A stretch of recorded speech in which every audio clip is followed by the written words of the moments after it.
school, they said I was gifted and talented. At home, everyone said I was so smart I could do whatever I wanted with my life.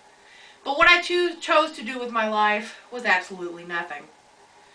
Tonight, I'm going to tell you about how I dropped out of school at the age of 12, failed at homeschool, went to work at age 18, got my GED, and eventually enrolled in college.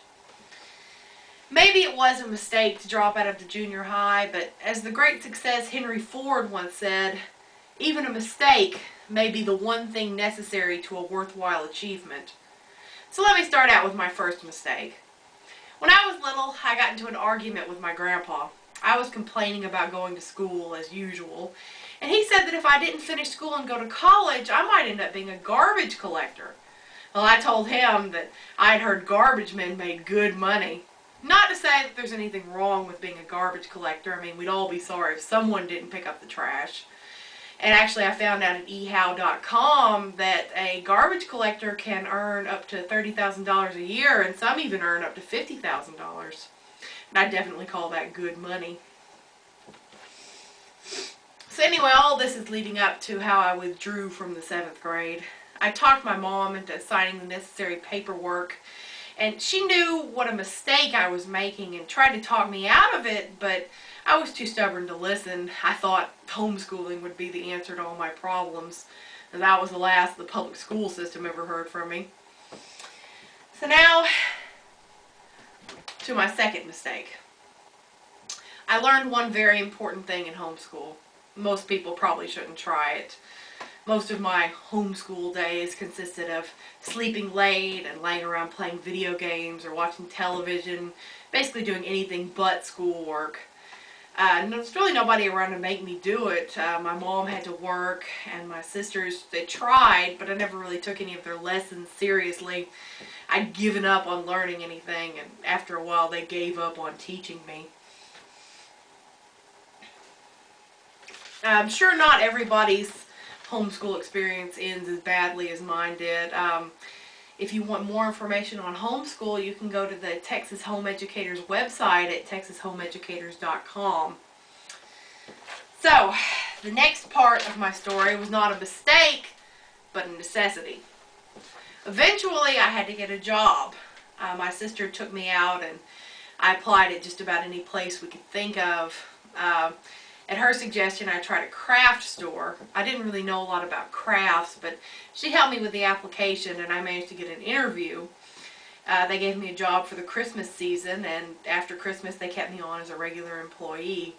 Now, working at a craft store isn't as easy as you might think it is. You have to be on your feet all day, climb tall ladders, and work really late at night sometimes, especially during Christmas. I'm not even going to go into cutting yards and yards of homecoming ribbon or cleaning public restrooms. Just trust me, none of it's very pleasant. After about a year of working there, I managed to get a transfer to the custom framing department, and the hours are definitely still long, but the pay is better and the working environment's more pleasant. So, now we come to what Henry Ford would have called a worthwhile achievement part of the tale. After 7 years of hard work, I decided maybe it was time for a change.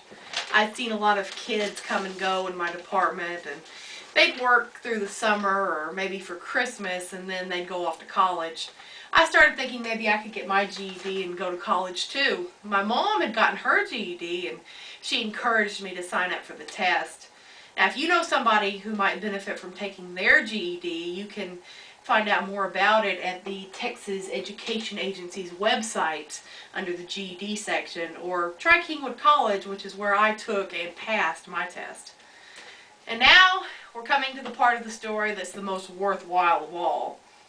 After I got my GED, I enrolled at Lone Star College's Kingwood campus. I'm now in my first semester, and I hope to eventually study forensic science. In my classes, sometimes I hear teenagers complaining about how hard the coursework is, and I'd really like to tell them how hard college plus life is. I mean, imagine doing the math homework or writing the paper when you also have to work full-time and take care of a house. Now, I can't even imagine what it's like for older students like myself who have children to take care of on top of everything else. When they tell kids to stay in school, they really know what they're talking about. So let's review my journey. The road has not been an easy one. It's been full of the ups and downs, the kind that everybody's life is full of. From dropping out of junior high to failing at homeschool, going to work at age 18, getting my GED, and eventually enrolling in college.